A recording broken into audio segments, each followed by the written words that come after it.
Shalom Christ-like people.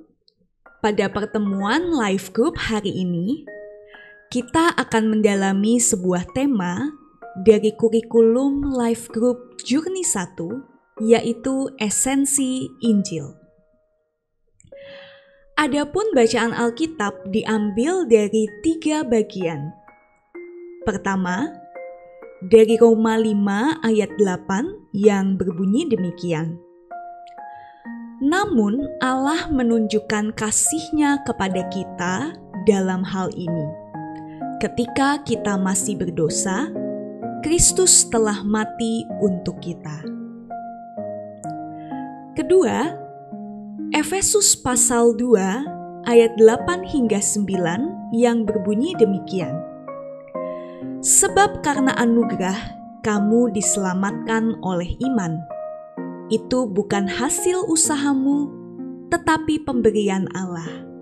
Itu bukan hasil pekerjaanmu, supaya tidak ada orang yang memegahkan diri. Ketiga, ayat yang tentunya sudah kita kenal, Yohanes 3 ayat 16. Karena begitu besar kasih Allah akan dunia ini, sehingga Ia telah mengaruniakan Anak-Nya yang tunggal, supaya setiap orang yang percaya kepadanya tidak binasa, melainkan beroleh hidup yang kekal. Demikianlah pembacaan firman Tuhan. Saudara, sebagaimana yang tadi saya sampaikan di awal, bahwa tema kita adalah esensi Injil. Nah, pertanyaannya, apa sih Injil itu? Kata Injil berasal dari bahasa Yunani, yaitu Evangelion, yang berarti kabar baik atau berita kesukaan. Kata ini sudah digunakan sejak zaman Yunani kuno untuk merujuk pada berita penobatan, kemenangan, atau kelahiran anak raja. Kata Evangelion atau kabar baik tidak muncul secara eksplisit dalam Perjanjian Lama. Namun, konsep tentang kabar baik sebetulnya sudah ada dalam beberapa bagian Perjanjian Lama. Seperti misal dalam Kejadian 3 ayat 15, di mana ayat ini berisi tentang janji Allah kepada Adam dan Hawa tentang keturunan yang akan meremukkan kepala ular atau iblis. Nah, hal ini ditafsirkan sebagai kabar baik tentang kemenangan atas dosa dan maut. Lalu ada juga di Yesaya 40-55 yang merupakan nubuat tentang seorang Mesias yang akan datang untuk membebaskan umatnya dari perbudakan, maupun juga membawa keadilan dan perdamaian. Nah, hal ini tentu merupakan kabar baik tentang keselamatan bagi bangsa Israel. Saudara, meskipun kata Evangelion tidak muncul secara eksplisit dalam Perjanjian Lama, tetapi kata ini muncul secara eksplisit dalam Perjanjian Baru, yaitu di Matius 4 ayat 17 dan 23. Demikian bunyi ayatnya.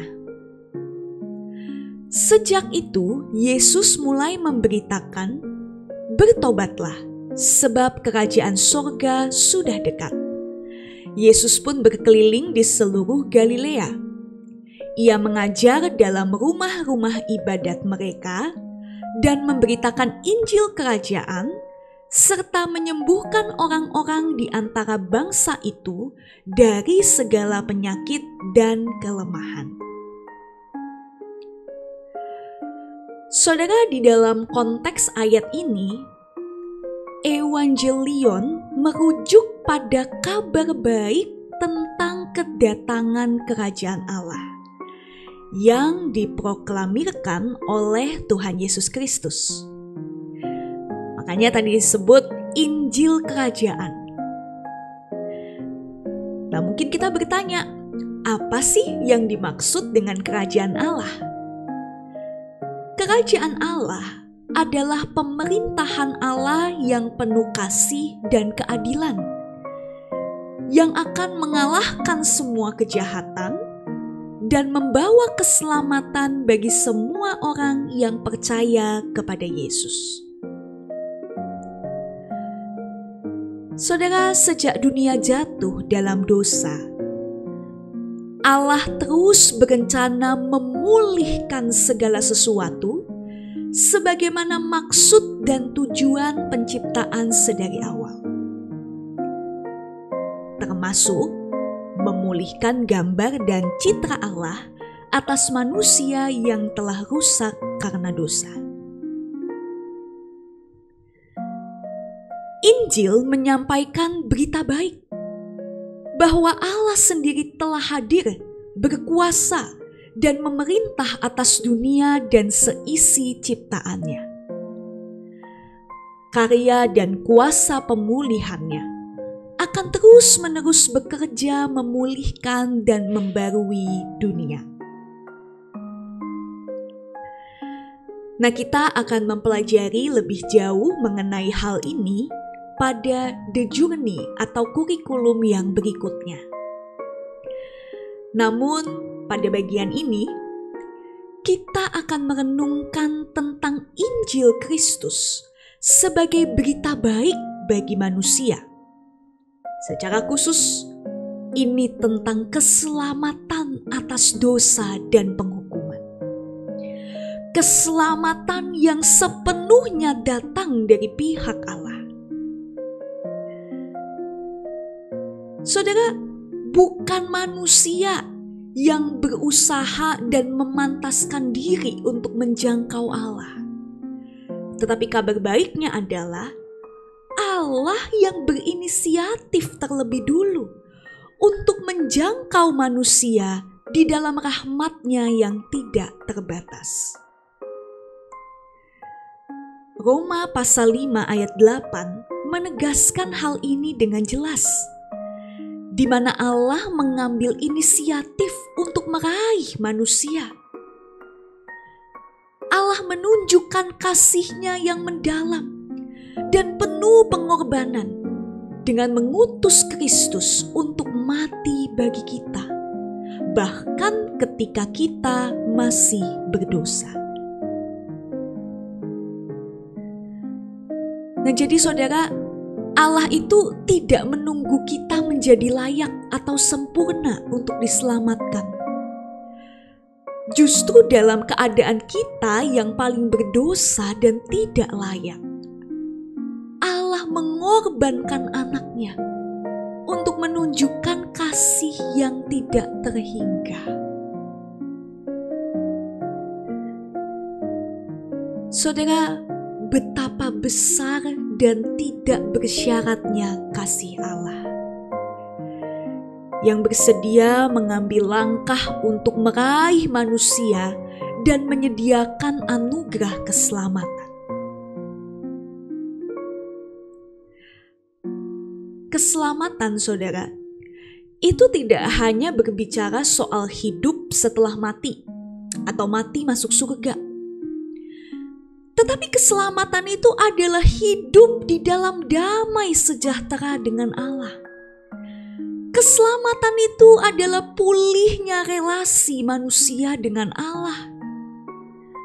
Bahkan lebih dalam lagi, keselamatan adalah persekutuan kita dengan Allah dalam sebuah kedekatan yang sangat istimewa. Sehingga kita bisa memanggil Allah sebagai Bapa dan Kristus bisa memanggil kita sebagai sahabat.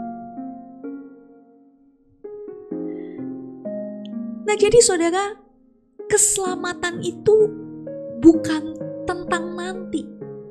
Tetapi keselamatan itu kita alami sekarang, saat ini, di dunia ini. Rasul Paulus dalam Efesus pasal 2 ayat 8 hingga 9 menekankan bahwa keselamatan itu adalah anugerah dari Allah yang diberikan melalui kasih karunia dan diterima oleh iman. Jadi ingat saudara bahwa keselamatan itu bukan hasil dari usaha atau pekerjaan kita. Tuhan itu dengan murah hati memberikan keselamatan sebagai pemberian yang tidak bisa kita peroleh melalui perbuatan baik atau usaha kita. Jadi jangan sombong, jangan berbangga diri. Kalau kita diselamatkan, itu semua adalah karya Allah sepenuhnya, yang harus kita terima dengan iman, syukur, dan juga kerendahan hati. Yohanes 3 ayat 16 adalah salah satu ayat Alkitab yang merangkum tentang inti dari Injil atau kabar baik. Di mana ayat ini mengungkapkan begitu besar kasih Allah kepada dunia, sehingga Dia mengaruniakan anaknya yang tunggal, yaitu Yesus Kristus, supaya setiap orang yang percaya kepadanya tidak binasa, melainkan beroleh hidup yang kekal. Saudara, di dalam bahasa asli kitab Perjanjian Baru, yaitu bahasa Yunani, kata hidup yang kekal itu berasal dari kata zoe, yang artinya adalah kualitas hidup yang tidak berakhir. Nah, hal ini beda dengan kata Yunani yang adalah bios, di mana bios itu biasanya dipahami sebagai kehidupan di dunia yang sifatnya fana dan terbatas. Nah, dengan demikian saudara, kita bisa melihat betapa besar kasih Allah kepada kita. Keselamatan adalah tawaran terbuka bagi siapa saja yang percaya kepada Yesus. Injil atau kabar baik menegaskan bahwa kita tidak dituntut untuk menyelamatkan diri kita, tetapi Kristus yang sudah bertindak sebagai juru selamat kita. Maka ketika kita percaya dan berserah kepadanya, kita akan menemukan harapan dan kehidupan. Saudara, setelah ini kita diharapkan dapat berdiskusi di dalam live group masing-masing dengan panduan pertanyaan yang sudah disiapkan. Biarlah melalui pertanyaan-pertanyaan ini, kita dapat dimampukan untuk semakin memahami dan mengimplementasikan firman Tuhan yang kita pelajari dalam hidup kita hari lepas hari. Berikut ini pertanyaannya.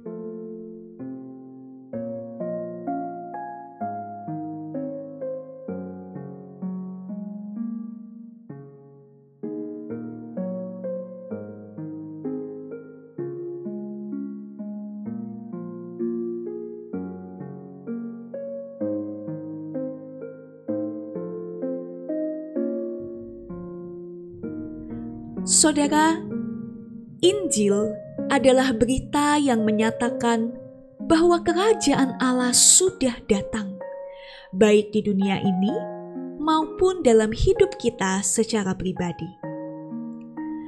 Tema sentral Injil adalah tentang Allah yang menjangkau kita, meskipun kita berdosa.